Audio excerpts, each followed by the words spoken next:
You think you know the twist in Fight Club, but what if the film never actually hit it? From the very first scene, the truth was right in front of us, hidden in flickering frames, awkward silences, and reactions that don't quite add up. The signs weren't buried, they were in plain sight. You just didn't notice. Until now. If you love spotting the hidden clues that most people miss, hit like and subscribe. We break down films in ways that'll make you want to rewatch them immediately. Fight Club follows a nameless narrator stuck in a soulless job, battling crippling insomnia and a deep sense of emptiness. In search of meaning, he crosses paths with a mysterious man named Tyler Durden, who seems to have everything he lacks: confidence, charisma, and total freedom. Together, they form a secret underground fight club as a form of release, rebellion, and ultimately transformation. But as the club evolves, the line between control and chaos starts to blur, and so does the narrator's grip on what's real. That's all we'll say for now, because what happens next only makes sense once you know what to look for. Clue number 1. Tyler appears in flash frames before Tyler Durden is formally introduced on the airplane. He briefly shows up multiple times in the film, just for a single frame. These appearances happen early on, when the narrator is still describing his insomnia and emotional detachment. Tyler flashes behind a doctor, near a copier, and in a hospital hallway. The images are so quick they're easy to miss, but once you know they're there, they become impossible to ignore. These aren't random insertions at all. They reflect the way Tyler is beginning to form in the narrator's mind, his subconscious projecting an identity that hasn't fully surfaced yet. Director David Fincher places these flashes deliberately, using them as early signals that something inside the narrator is fracturing. The film is preparing us for the twist without giving it away. These visual intrusions suggest that Tyler isn't arriving from outside the narrator's world. He's coming from within it. The flashes are like mental glitches, the first signs that the narrator's mind is starting to split. Before Tyler has a voice, a name, or a role in the story, he's already present, because he was never a stranger. He was always part of the narrator. Clue number 2. No one else interacts with Tyler. One of the easiest clues to overlook in Fight Club is the way other characters treat Tyler, or rather, don't treat him at all. Throughout the film, Tyler is surrounded by people, at Fight Club meetings, in bars, during Project Mayhem operations, but none of them ever speak directly to him when the narrator is present. There's never a moment where someone acknowledges both of them as separate individuals. That's because, to everyone else, there is no Tyler Durden. There's only the narrator. This is most obvious when you rewatch scenes like the first Fight Club in the bar basement.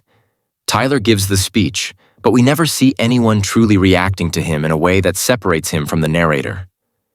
When instructions are followed, they're carried out as if coming from a single person.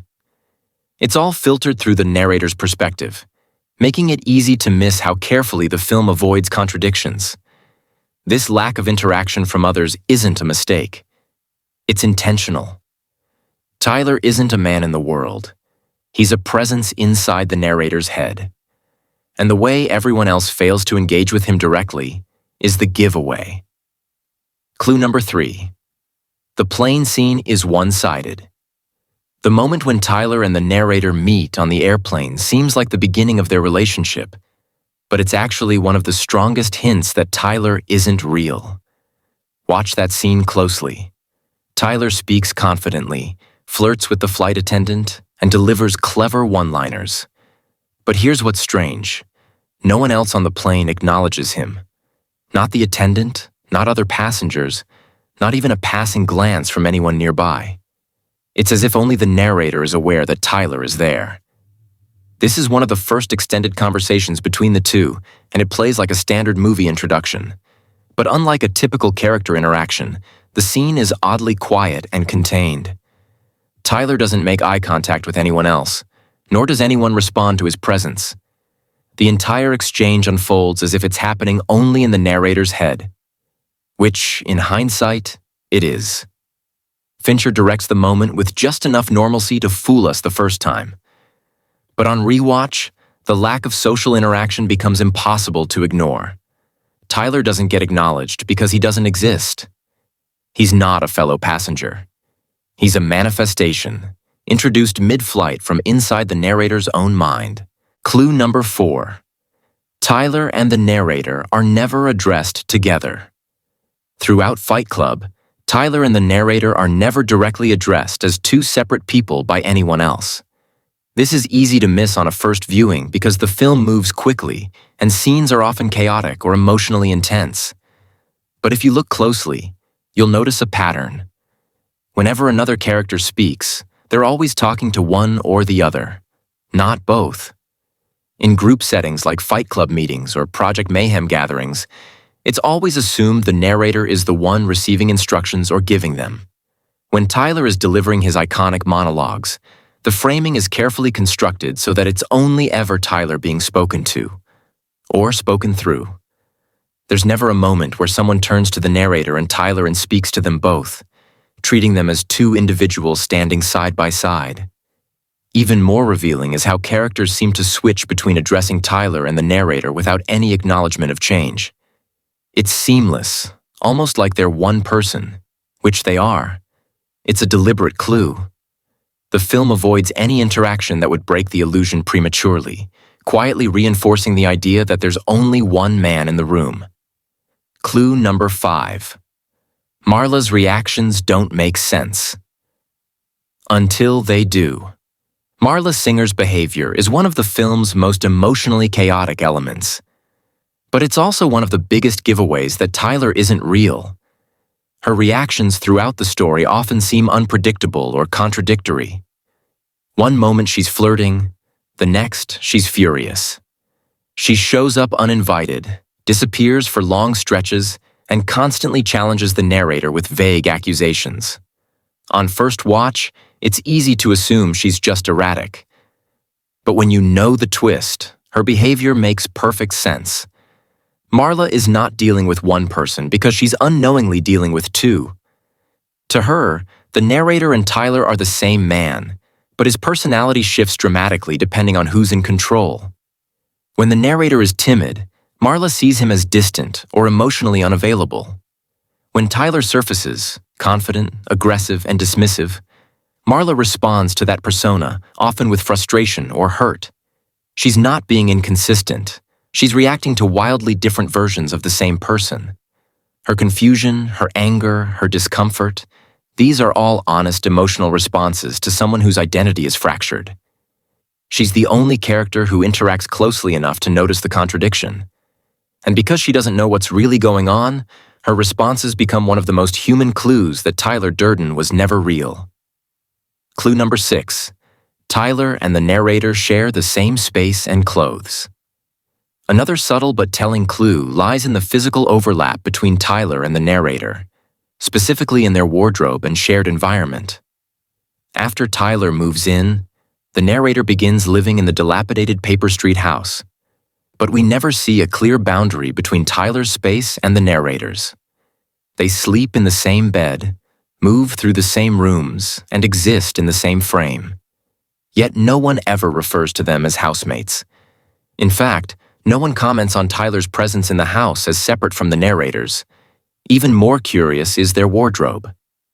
As the film progresses, you'll notice that Tyler and the narrator often wear variations of the same outfits, either stylistically similar or actually identical. This visual overlap hints at a single wardrobe, a shared closet, and ultimately, a shared body. It's another example of how Fincher uses subtle production choices to blur the line between two personalities occupying one identity. These details aren't accidental. They show that the narrator and Tyler don't just coexist, they're functionally the same person. The shared clothes and living space are visual breadcrumbs leading to the truth. Tyler Durden is a projection. Always has been. Clue number 7. Mirror imagery and synchronized movement. Throughout Fight Club, the use of mirror imagery and synchronized movement offers one of the most visually compelling clues that Tyler Durden isn't real. There are multiple scenes where the narrator and Tyler appear to be two separate individuals, but their actions, positioning, or timing hint at a deeper connection. In some moments, they move in perfect sync, lighting cigarettes at the same time, walking side by side with mirrored strides, or reacting in parallel to external events. These subtle cues suggest a shared rhythm, like two halves of the same person operating in unison. One of the most symbolic examples occurs in a bathroom scene where the narrator looks into a mirror and Tyler stands behind him. The framing plays like a classic reflection shot, even though they aren't technically sharing a mirror.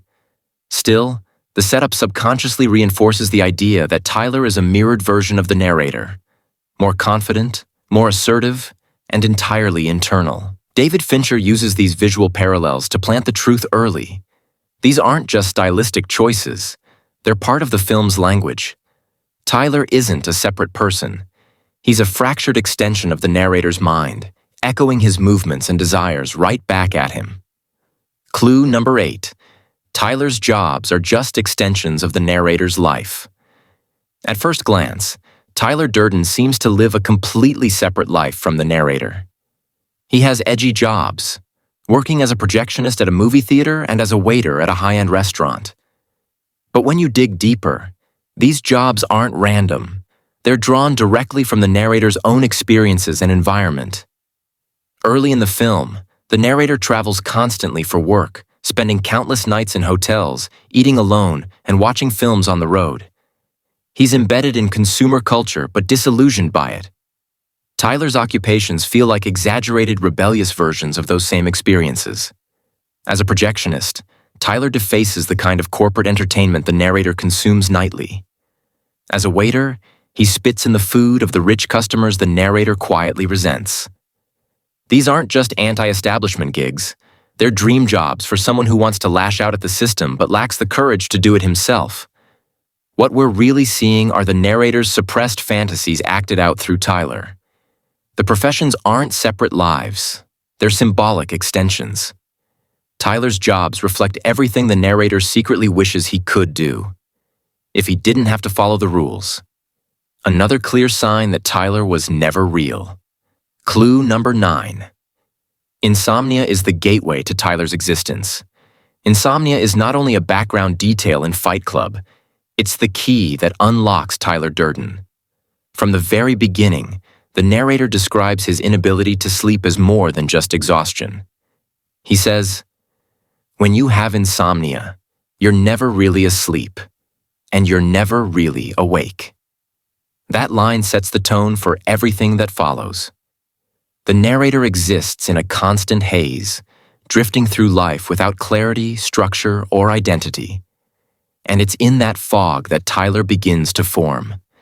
As the narrator's mental and emotional stability breaks down, Tyler becomes more vivid, more real. It starts with flashes, single frames, then a voice, eventually a full-blown personality. But it's all tied to the deterioration of the narrator's sleep and sense of time. He loses track of his days. He blacks out. He starts waking up in places he doesn't remember going. These aren't just symptoms. They're side effects of a split psyche. The film quietly connects every major turning point to a lack of rest or control. Tyler doesn't just appear. He's born from sleep deprivation and emotional collapse. Insomnia didn't just make the narrator tired. It opened the door for another identity to walk in and take over. Clue number 10. The final confrontation reveals the illusion. The clearest confirmation that Tyler Durden was never real comes in the film's final act, when the narrator confronts him directly. After the full truth begins to unravel, the narrator tries to break free from Tyler's influence, but Tyler won't go quietly. They argue, they fight, and eventually, the narrator realizes there's only one way to end it. He must kill Tyler by harming himself.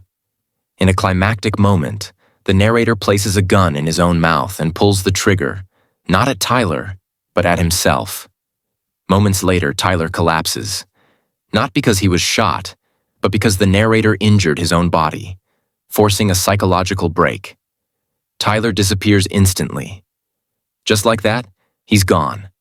No body, no reaction from others, no physical proof. The narrator survives, and Tyler doesn't, because there was never a second person to begin with. This scene strips away all ambiguity. Tyler was never there. He was a mental construct, a split personality created to act out the narrator's suppressed rage and rebellion. Once the narrator reclaims control, Tyler vanishes. The illusion ends, and what's left is the truth. It was always just him. Alone, fighting himself. So, was Tyler Durden ever real?